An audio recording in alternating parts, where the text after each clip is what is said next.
저의 일본 한 달 살기 총 비용은 입니다. 안녕하세요, 담비입니다. 네, 여러분, 제가 벌써 일본 한 달 살기를 다녀온 지 1년이 다 되어 가는데요. 제가 작년에 2023년 3월 26일부터 4월 25일까지 한 달간 일본 오키나와에서 한 달 살기를 했었는데요. 정말 그때 엊그저께 같은데 벌써 1년이 지났다는 게 뭔가 실감도 안 나고, 제 영상에서 보셨다시피 정말 재밌는 에피소드가 많았거든요. 그래서 아직도 그 1년치의 영상을 다 업로드하지 못해서 아마 제가 3월 달에 도쿄 여행 이후로 아마 나머지 오키나와 영상이 업로드 될 것 같은데요. 네, 오늘은 왜 이렇게 영상을 켜게 되었냐면 바로 일본 한 달 살기에 대해서 여러분들께 말씀드리려고 이렇게 영상을 켜게 되었습니다. 저는 뭐 일본의 주요 도시인 도쿄나 나고야, 뭐 오사카, 후쿠오카 이런 지역에서 한 달 살기를 한 게 아니고, 저는 이제 제주도에서 조금 더 밑으로 쭉 내려가면 있는 오키나와라는 지역에서 한 달 살기를 했는데요. 그래서 제가 한 달 동안 일본에서 지내면서 경비는 도대체 얼마나 썼고, 여행 준비는 어떻게 했고, 숙소는 어떻게 해, 식비는 어떻게 해결했고, 이 모든 일본 한 달 살기의 경비, 항공, 숙박, 보험, 환전, 장기 유심, 숙박 예약 꿀팁까지 모두 다 한번 알려드려 보도록 하겠습니다. 자, 첫 번째로는 이 항공은 어떻게 하냐? 사실 한 달 살기를 하면서 어떠한 변수가 생길지 모르니까요. 저는 우선 편도로 가는 티켓만 끊어놓은 상태였는데요. 알고 보니까 이게 일본 내에서 불법 체류자 의심이 될 수도 있어서 웬만하면 리턴 티켓을 끊고 가시는 거를 추천드려요. 그래서 저는 갈 때 따로 올 때 따로 이렇게 티켓을 끊었는데요. 인천에서 오키나와행은 티웨이 항공을 이용했고요. 가격은 91,300원이었습니다. 돌아오는 비행기는 진에어로 이용을 했는데요. 가격 차이가 꽤 많이 났는데 이제 돌아올 때는 204,000원을 결제했습니다. 편도 가격이고요. 아무래도 제가 처음 갔을 때는 3월 말이어서 그렇게 비싼 가격은 아니었는데, 제가 돌아올 때 4월 말쯤에는 이제 오키나와의 성수기다 보니까 확실히 항공 가격이 꽤 비싸지더라고요. 그래서 항공은 총 335,000원을 사용했습니다. 네, 다음은 숙박인데요. 우선은 이렇게 한 달 살기를 하기 전에 정하셔야 될 게, 숙박을 한 곳에서 쭉 오래 하실지 아니면 옮겨 다니면서 다니실지 그거를 또 결정을 해야 되는데요. 아무래도 저는 한 곳에만 있기에는 뭔가 조금 아쉬울 것 같아서 숙소를 옮겨 다니면서 한 달을 보냈는데요. 대부분 한 달 살기 하시는 분들은 곳을 한 달 계약해서 쭉 사시는 분들도 계신데, 그거는 정말 개인 취향이기 때문에 저는 아무래도 이곳저곳 돌아다니고 사람 만나는 걸 해보고 싶어서 다양한 숙소에 머물렀는데요. 정말 캡슐 호텔, 게스트하우스, 에어비앤비, 호텔, 정말 모든 숙소의 유형을 다 경험해봤을 정도로 정말 저는 여기저기 많이 돌아다녔습니다. 저는 모든 예약은 아고다라는 어플에서 했고요. 제가 웬만하면 해외여행 갈 때는 아고다라는 어플을 이용하는데, 아고다 어플이 취소하기도 쉽고 예약도 금방금방 할 수 있어서 저는 개인적으로 굉장히 선호하는 편이고요. 그리고 또 이렇게 일본 한 달 살기처럼 장기 투숙으로 따로 할인된 금액으로 예약을 해볼 수도 있고, 또 1인 싱글룸, 저처럼 이제 혼자 여행하는 사람들을 위한 뭐 1인 싱글 가격도 따로 있기 때문에 되게 편하고 좋았던 것 같아서 저는 항상 아고다를 이용하는 편이고요. 제가 일본 한 달 살기 숙박 비용으로만 거의 110만 원 정도를 사용했는데, 한국에 돌아오고 나서 아고다에서 그 캐시백으로 한 11만 원 정도 거의 받았거든요. 그래서 결국 총 숙박 금액은 100만 원 정도밖에 안 썼다고 생각을 하시면 될 것 같아요. 원래 제 첫 예산에는 숙박이 144만 원이었어요. 2주 정도는 짧게 뭐 게스트하우스나 캡슐 호텔에서 머물고, 나머지 2주는 다 호텔에서 보내는 일정이었는데, 막상 또 여행을 하다 보면 또 변수가 생기기도 하고 뭐 더 머물고 싶은 곳도 생기고 하다 보니까 그냥 가볍게 숙소 취소하고 새로 예약을 하다 보니까 조금 변동이 있었던 것 같습니다. 144만 2천원을 예상을 했는데 실제로는 115만 1천원이 숙박 비용으로 들었습니다. 대부분 저와는 다르게 한 곳에서 쭉 머무르시는 분들은 에어비앤비 장기 숙박도 따로 있으니까 웬만하면 에어비앤비를 추천을 드려요. 에어비앤비가 되게 잘 돼 있더라고요. 이런 한 달 장기 숙박 같은 것도 할인을 많이 해주고 괜찮더라고요. 그래서 만약에 한 곳에서 쭉 머무르고 싶으시다 하시는 분들께는 에어비앤비도 추천을 드리겠습니다. 그리고 저는 30일 중에 열흘 정도는 현지 게스트하우스에서 시간을 보냈는데요. 아무래도 저는 일본인 친구가 그렇게 많지 않다 보니까 뭔가 또 새로운 추억을 만들어 보고 싶어서 일본의 게스트하우스에 머물게 되었는데, 이 게스트하우스에 머물고 나서 정말 일본인 친구들이 많이 생겼어요. 그래서 최근 영상들 보시면 아시겠지만 진짜 저 일본 이제 놀러 갈 때마다 일본인 친구들이 항상 곳곳에 있어서 친구들 만나서 놀기도 하고 뭐 언어 공부에도 정말 많은 도움이 되고요. 확실히 현지인 친구 있고 없고의 차이가 굉장히 큽니다. 그래서 저는 만약에 일본 한 달 살기를 하신다면 뭐 짧게라도 3, 4일이라도 그런 현지 게스트하우스에 가서 또 현지인 친구도 사귀어보고 또 재미난 추억들을 또 만들어 보시면 좋을 것 같아서 또 그것도 추천을 드려보도록 하겠습니다. 그리고 만약에 저처럼 이렇게 숙소를 옮겨 다니시겠다 하시면 웬만하면 좁은 곳에서 시작해서 넓은 곳으로 가시는 게 가장 좋을 것 같습니다. 아무래도 여행의 후반 정도 되면 아무리 한 달 살기고 놀러 왔다 해도 이게 피로가 계속 쌓이더라고요. 그래서 초반부터 호텔에 가서 여유롭게 보내다가 나중에 뭐 점점 줄여가는 것보다는 처음에는 아무래도 좀 여행의 설렘도 있고 되게 그러다 보니까 되게 좁은 공간이나 약간 좀 불편한 공간에서도 그래도 저는 나름 잘 지냈거든요. 근데 확실히 한 3주차 넘어가니까 나도 좀 이제 개인적인 공간에서 좀 쉬고 싶고 이제 공용 공간이 아닌 나만의 공간에서 좀 쉬고 싶다라는 생각이 들 정도로 확실히 장기 여행은 이 컨디션과 그 체력이 굉장히 중요하기 때문에 마지막에는 이제 호텔에서 여유롭게 보내면서 이제 한 달 살기를 마무리하는 그런 식으로 이제 했는데요. 우선 저는 처음에 1일차부터 6일차는 캡슐 호텔에서 지냈습니다. 근데 여러분이 생각하시는 그 좁은 캡슐 호텔은 아니었고요. 캡슐 호텔이지만 한 단계 업그레이드된 디럭스 캡슐이어서 제 개인적인 공간도 있고 이제 침대도 있고 따로 그래도 나름 지낼만 했어요. 그리고 또 일본은 워낙 그 캡슐 호텔 시스템이 정말 잘 돼 있기 때문에 대중탕도 뭐 따로 있었고 샤워하는 공간도 있고 그리고 라운지도 있고 그래서 굉장히 저는 편하게 지냈습니다. 그래서 그렇게 6박 정도를 혼자 캡슐 호텔에서 보냈고요. 그 다음에는 한국에서 친구가 놀러와서 3박 4일간 일정을 보내게 되었는데, 그때는 이제 에어비앤비를 빌려서 3박 정도를 친구랑 같이 보냈습니다. 그래서 에어비앤비는 3박에 21만 원 정도였는데 저는 친구랑 같이 갔기 때문에 반반 내서 그냥 10만 원 정도라고 생각을 하시면 되고요. 그래서 캡슐 호텔 6박, 그 다음에 에어비앤비 3박, 그럼 벌써 9박이겠죠? 그 다음으로는 제가 아까 말씀드렸던 게스트하우스에 가서 6박을 또 했습니다.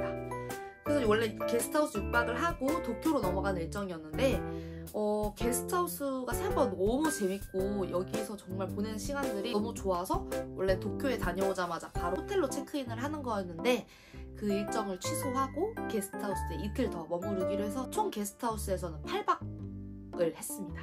아무래도 캡슐이나 게스트하우스는 가격대가 좀 저렴하기 때문에 예산을 좀 아끼는데도 굉장히 많은 도움이 되고요. 여행에서 가장 중요한 건 경비이다 보니까 경비를 줄이면 줄일수록 조금 더 마음이 안정되는 그런 부분도 없지 않아 있기 때문에 저는 이제 생각보다 예상했던 것보다는 좀 저렴한 숙소에서 되게 오래 머물렀는데요.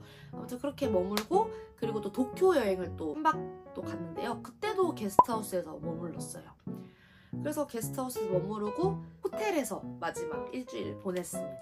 대신 이제 만약에 숙소를 자주 옮겨 다니다 보면 아무래도 저희가 한 달 살기다 보니까 짐이 굉장히 많잖아요. 그래서 그거는 조금 감안을 하셔야 되지 않나 싶습니다. 교통인데요. 항공권은 따로 제외해서 40만 원 정도를 사용을 했습니다. 한 달 동안 여행하는데 무슨 40만 원이나 쓰냐 교통비로 하실 수 있는데 뭐 지역에서 지역 간 이동도 몇 번 했었고요. 그리고 또 섬에 놀러 갈 때 페리 비용 뭐 이런 것도 하고, 그리고 제가 도쿄에 갔을 때도 도쿄도 교통비가 굉장히 비쌉니다. 그래서 교통비가 생각보다 많이 들었는데요. 뭐 여러분이 생각하시는 그 지하철, 버스, 그리고 배 이런 거 다 포함해서 3, 40만 원 정도 들었습니다. 물론 항공권까지 다 포함을 하면 거의 70만 원, 80만 원 정도 될 것 같은데요. 뭐 항공권은 예외라고 왜냐면 변동이 항상 있기 때문에 항공권은. 그래서 이제 대략적으로 한 30만 원 정도 사용을 했다라고 생각을 하시면 될 것 같습니다. 왜냐면 일본은 워낙 교통비가 우리나라에 비해서 훨씬 비싸기 때문에 그런 점도 좀 감안을 하셔서 예산을 짤 때 생각을 하시면 될 것 같습니다. 그리고 제일 중요한 식비인데요.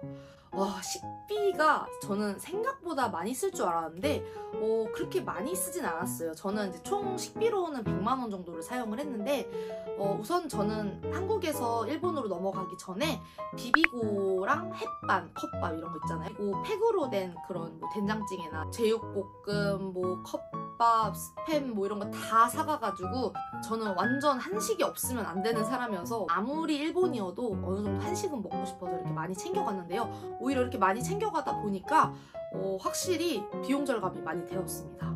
그리고 또 아무래도 한 달 살기 짐을 저는 26인치 캐리어에 다 쌌는데요.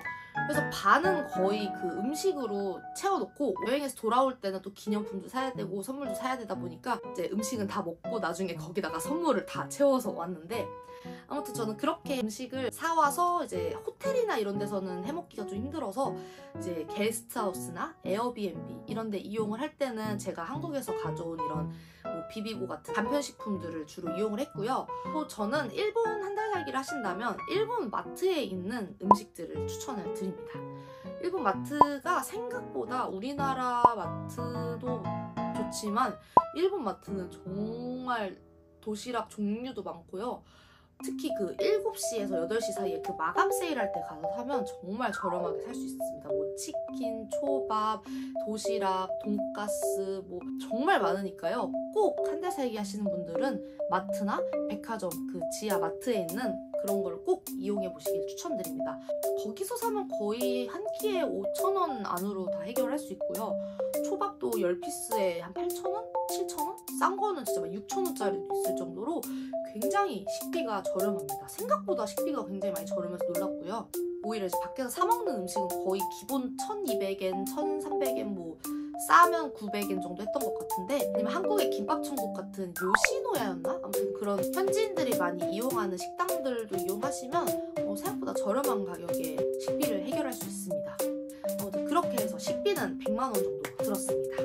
그리고 또 쇼핑은 제가 생각보다 지출을 많이 안 하고 경비를 생각보다 많이 아껴서 마지막에 돈이 좀 많이 남았어요. 그때 좀 쇼핑을 많이 했는데 쇼핑으로는 한 70만 원 정도 사용을 했고요. 제가 예전에 오키나와 여행하기 전에 오키나와 한 달 살기 준비 영상을 따로 올려본 적 있었는데요. 그때 제가 아마 총 경비를 350만 원에서 400만 원 정도로 예상을 했는데 과연 얼마를 썼을까요? 저의 일본 한 달 살기 총 비용은 380만 원입니다. 여행하기 전에 준비한 것까지 하면 거의 400만 원 정도 생각을 하시면 되는데, 저는 생각보다 돈을 조금 많이 쓴 편이기도 해서 대부분 300에서 350 정도라고 하긴 하더라고요. 그래서 저는 이제 뭐 쇼핑도 하고 지역 간 이동도 하고 이런 항공비도 좀 들다 보니까 총 380만 원에서 400만 원 정도를 사용을 했는데요. 경비는 이 정도 생각을 하시면 될 것 같고, 그리고 이게 또 본인이 어떻게 하느냐에 따라서 더 경비를 절감할 수도 있고 더 많이 쓸 수도 있는데, 그런 거는 이제 사람마다 다르겠지만 저는 이 정도 들었다 참고하시면 좋을 것 같습니다. 자, 그리고 다음으로는 이제 경비 얘기는 끝났죠. 이제 여행 준비를 어떻게 하냐인데요. 우선 유심에 대해서 저는 정보가 없어서 굉장히 많이 검색을 하고 발품을 팔았었는데 이 한 달짜리 유심이 또 있더라고요. 인터콜이라는 요 유심을 구매를 했는데요. 30일짜리 유심이고 50기가를 이용할 수 있는 유심을 51,000원에 구매를 했습니다. 뭐 한 달 핸드폰 요금도 거의 6만 얼마씩 나오는데 한 달에 5만 원 정도면 충분히. 그리고 50기가가 생각보다 많아요. 왜냐면 저희는 이제 주로 숙박업소에서 잠을 자다 보니까 그런 데는 거의 와이파이나 이런 게 다 제공이 되니까 원래 한국에서는 정말 100기가 정도 사용을 하는데 생각보다 많이 안 썼습니다. 뭐 통신도 다 잘 터지고는 되게 굉장히 잘 이용을 했는데요. 요즘에 또 이심이 또 정말 편리해서 저는 뭐 이심도 추천을 드리는데 이심이 30일짜리가 있을지는 잘 모르겠습니다만 저는 아무튼 갈아 끼우는 유심으로 30일짜리를 이용을 했습니다. 다음으로는 여행자 보험인데요. 여행자 보험 진짜 중요합니다, 여러분. 제가 여행을 가서 어떤 일을 당할지도 모르고 뭐 사고가 생길 수도 있고 타박상이나 이런 걸 했을 때 병원도 가야 되기 때문에 외국인은 굉장히 의료비가 비싸기 때문에 그런 것까지 감안을 해서 미리 보험 들고 가시는 거 무조건 추천드리고요. 대부분 뭐 3박 4일, 4박 5일로 주로 많이 여행을 하다 보니까 저는 그동안 여행자 보험 들면서 보험 별로 안 비싸네 했었는데 확실히 한 달 정도를 가다 보니까 보험비가 꽤나 비싸더라고요. 저는 제가 가장 자주 이용하는 마이리얼 트립 어플로 보험 가입을 했는데요. 에이스 손해보험 표준형으로 가입했고 가격은 57,000원이었습니다. 그래서 보험은 거의 6만 원 정도 금액이 해결했고요. 사실 제가 여행을 하면서 핸드폰 카메라가 망가져가지고 중간에 고쳤거든요. 알고 보니 그런 것도 세세하게 다 보장이 가능하다고 하니까 그래서 귀찮아서 안 했습니다. 그게 서류가 굉장히 많더라고요. 그래서 저는 결국은 안 하긴 했는데, 아무튼 보험을 들면 이제 뭐 그런 의료적인 것뿐만 아니라 뭐 핸드폰 분실이라든지 뭐 수리라든지 이런 것까지도 보장이 되니까 그런 것도 참고하셔가지고 또 만약에 여행 중에 그런 상황이 발생하면 이런 영수증이나 다 가지고 오셔서 한국에서 청구해가지고 또 보험금 타시면 될 것 같습니다.